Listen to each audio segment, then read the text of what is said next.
प्रदेश में लगातार कोरोना संक्रमण के आंकड़े जो हैं बढ़ते जा रहे हैं। वैसे इस दौरान जो है सेकंड स्टेज चल रहा है कोरोना का।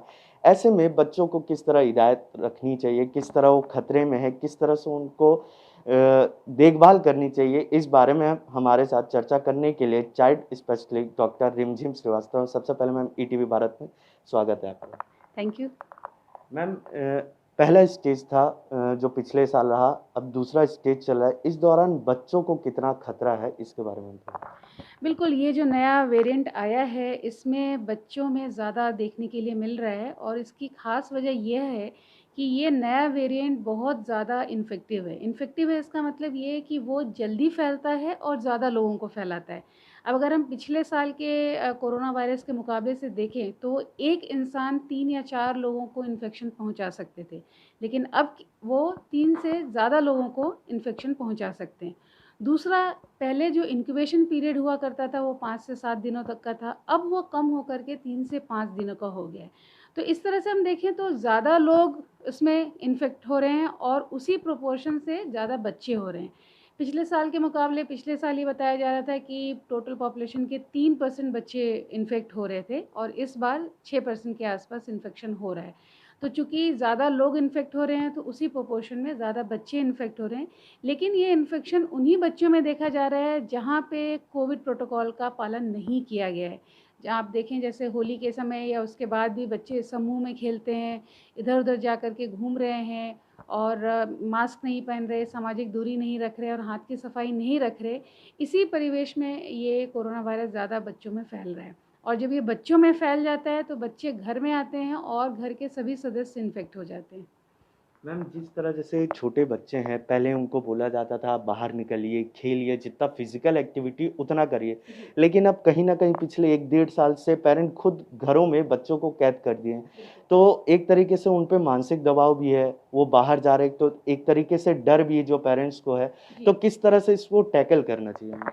ये आपने बहुत ही अच्छा सवाल पूछा है और ये हमारे शिशु रोग विशेषज्ञों की कमेटी में ये कई बार हमने डिस्कस भी किया है कि एक पैंडेमिक तो हम झेल रहे हैं कोरोना वायरस का और जो दूसरा पैंडेमिक आया है और आ रहा है और जिसका असर शायद लंबे समय तक रहे, शायद कोरोना वायरस चले जाने के बाद भी रहे, ये है मेंटल इलनेस का।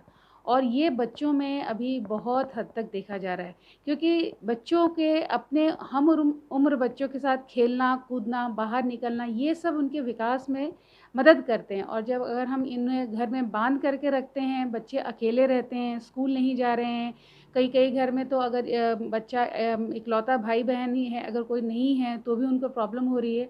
तो काफ़ी हद तक बच्चों में मानसिक विकार देखने के लिए मिल रहे हैं और इसका सॉल्यूशन तो यही है कि जो हम शिशु रोग विशेषज्ञों ने हमने एक अभियान चलाया है कि जो ऐसे बच्चे हैं उनको पहले पिक किया जाए, उनमें कुछ खतरे की घंटियाँ होती हैं वो हम समझें जब वो जाते हैं अपने शिशु रोग विशेषज्ञ के पास, वो खतरे की घंटी समझें और उनको जल्दी पिक करके उनका जल्दी इलाज और काउंसलिंग शुरू करें।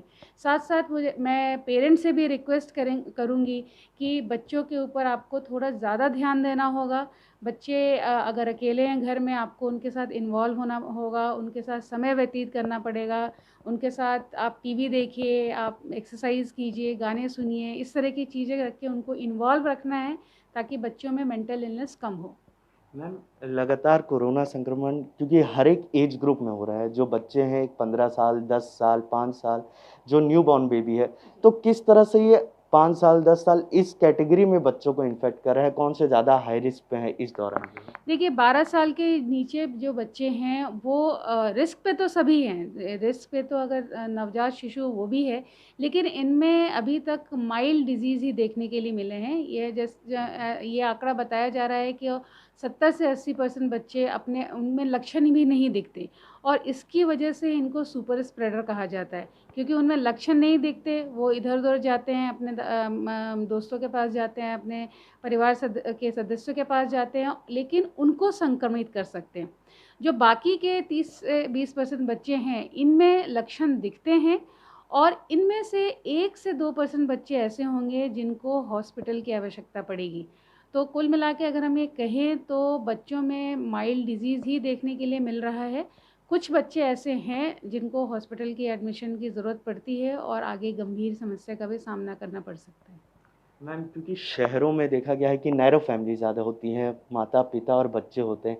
ऐसे में अगर पिता या माता पॉज़िटिव आ गए तो बच्चों को अपने गाँव भेज देते हैं, नाना-नानी, दादा-दादी के पास भेज देते हैं। तो इस तरह से क्योंकि बच्चे में माता-पिता में संक्रमण है तो बच्चे में भी कुछ हद तक होगा, तो कितना खतरा ये हो जाता है और किस तरह इसको टैकल करना चाहिए? जी, ये बहुत ही इम्पोर्टेंट सवाल है। आप ये देखिए, आपको ये समझना होगा कि अगर माँ या पिताजी में लक्षण दिखते हैं, इसका मतलब ये है कि वो 2 दिन पहले से, यानी लक्षण दिखने के 1 से 2 दिन पहले से वो दूसरे लोगों को संक्रमित कर सकते हैं।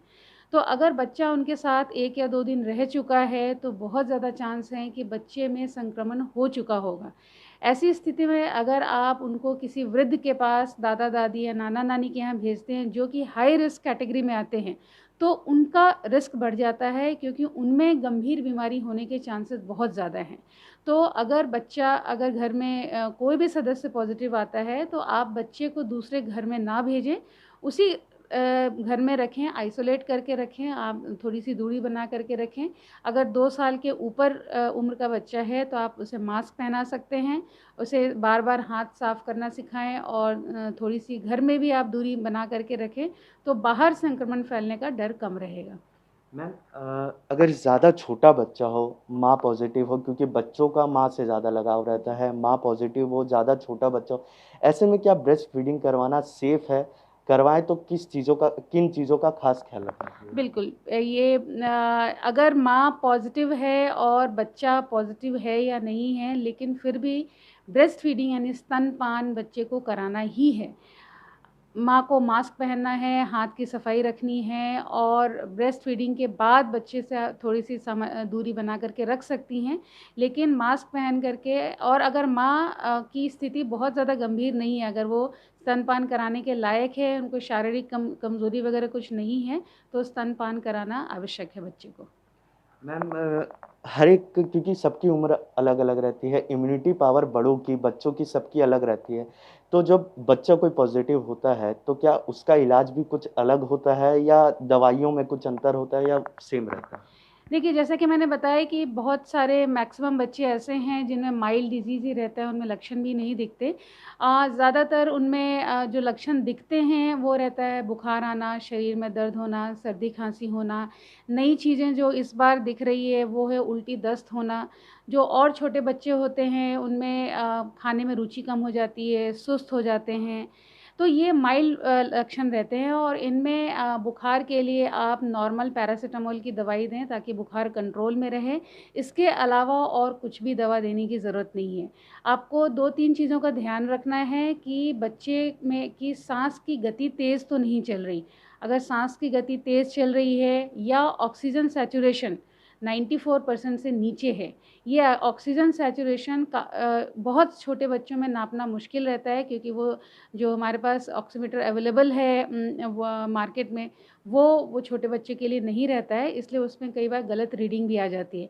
इसलिए हमको साँस की गति पे ध्यान देना है। अगर साँस की गति तेज़ चल रही है या बड़े बच्चों में सैचुरेशन 94 से कम है, तेज़ बुखार तीसरे-चौथे दिन भी आ रहा है, बच्चा सुस्त हो रहा है, खाना-पीना नहीं खा रहा है, तो ऐसे बच्चों को हॉस्पिटल में एडमिट करा कर के आगे की दवाइयाँ जो हैं वो दिया जा सकता है। इस पे अभी थोड़ी कंट्रोवर्सी है कि इस स्टेज पे बच्चे को रेमडेसिविर या स्टेरॉइड वगैरह देना है कि नहीं।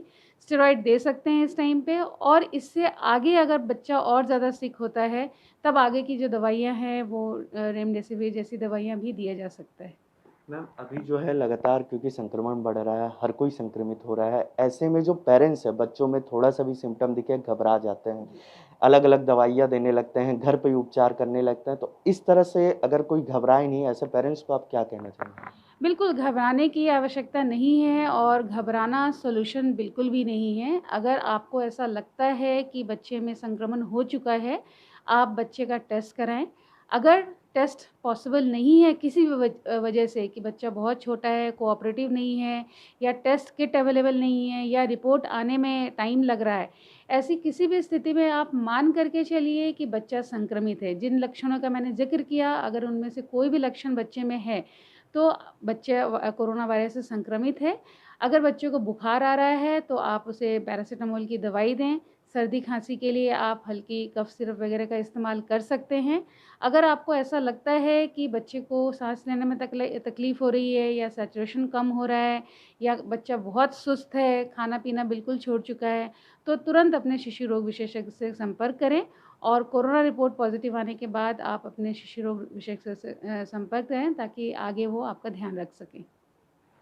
ईटीवी भारत भी अपने सभी दर्शकों से गुजारिश करना चाहेगा कि छोटे बच्चों में या बड़ों में अगर लक्षण दिखाई देता है तो लगातार अपने डॉक्टर के संपर्क में बने रहें और बेवजह कोई दवाई या अलग से मेडिसिन ना लें। लगातार जो है देश में हालत सुधरती नज़र आ रही है, वही रिकवरी रेट भी पहले के मुकाबले ज़्यादा अच्छी हो चुकी है। कोरोना गाइडलाइन का पालन करें, सामाजिक दूरी बनाए रखें और अगर बाहर निकल रहे हैं तो मास्क का उपयोग ज़रूर करें। कैमरामैन मिथिलेश साहू के साथ अक्षय कुमार सिंह, ईटीवी भारत, रायपुर।